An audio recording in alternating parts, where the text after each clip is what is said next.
Olá, estamos de volta à disciplina de banco de dados. E o nosso objetivo de hoje será fazer você compreender os conceitos e diferenças entre planilhas eletrônicas, arquivos de dados e banco de dados. Preparado para esse momento de aprendizado? Então abra o volume de seu livro didático digital correspondente a esta aula. Ele começa apresentando algumas definições e conceitos. Vamos começar pela definição de planilha eletrônica.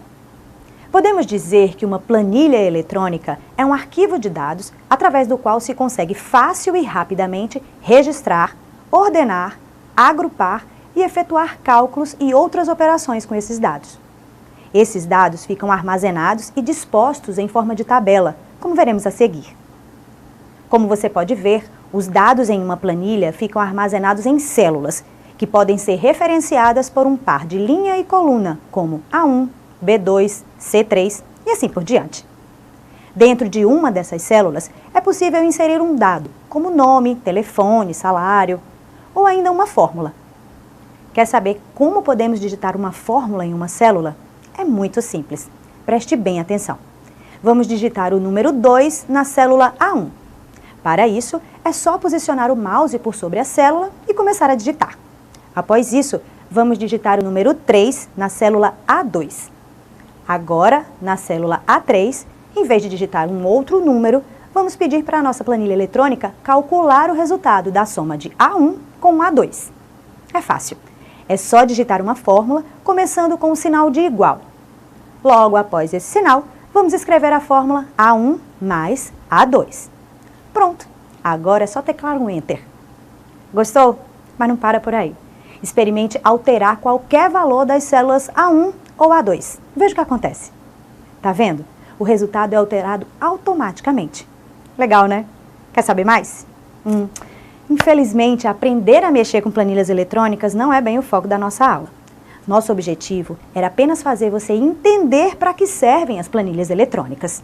Por hora, basta entendermos que os programas gerenciadores de planilhas eletrônicas, como é o caso do Excel, são capazes de criar, editar e salvar arquivos de dados especiais contendo o que chamamos de planilhas eletrônicas ou planilhas de cálculo. As planilhas eletrônicas, ao contrário do que muita gente pensa, não servem apenas para processar cálculos. Elas podem armazenar muitas informações, chegando ao ponto de serem confundidas com bancos de dados. Mas o que são banco de dados? Vamos a uma outra definição? Banco de dados é um arquivo que contém um conjunto de dados organizados em uma ou mais tabelas, normalmente relacionadas entre si, de modo que se consiga consultar dados de maneira rápida e precisa. Mas espera aí, qual a diferença disso que acabamos de ler para uma planilha eletrônica? A diferença está em um detalhe bastante sutil. No caso do banco de dados, as informações podem ser distribuídas em muitas tabelas, de modo que os dados ficam ligados uns aos outros, de forma a garantir o que chamamos de integridade referencial. Podemos definir integridade referencial como um vínculo que impede que os dados repetidos em diferentes tabelas fiquem desatualizados. Para entender melhor, imagine que você crie um conjunto de planilhas eletrônicas com a finalidade de armazenar os dados do departamento de pessoal de uma empresa. Nesse caso, é comum cadastrarmos os funcionários em uma planilha e seus dependentes em outra. Mas o que aconteceria com os dependentes de um funcionário se o deletássemos da planilha? Acho que você já entendeu. É isso aí. Os dependentes daquele funcionário continuariam lá, sem seu responsável. Isso é o que chamamos de falta de integridade referencial. Em situações como essas, os dados perdem a consistência e, consequentemente, as informações passam a não ser mais confiáveis para o usuário. É para isso que servem os sistemas gerenciadores de bancos de dados, comumente chamados de SGBD. Eles garantem a integridade referencial dos dados, passando mais confiabilidade das informações, além de uma maior praticidade e rapidez nas consultas. E agora chegamos ao término da nossa aula. Você pode acessar o link de aprofundamento sugerido no Saiba Mais do seu livro didático digital.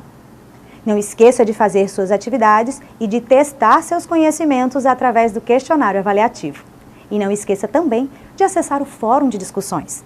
Lá você pode postar suas dúvidas e participar dos debates sugeridos pela nossa equipe de tutores. Tudo isso você encontra em seu ambiente virtual de aprendizagem. Até a próxima aula!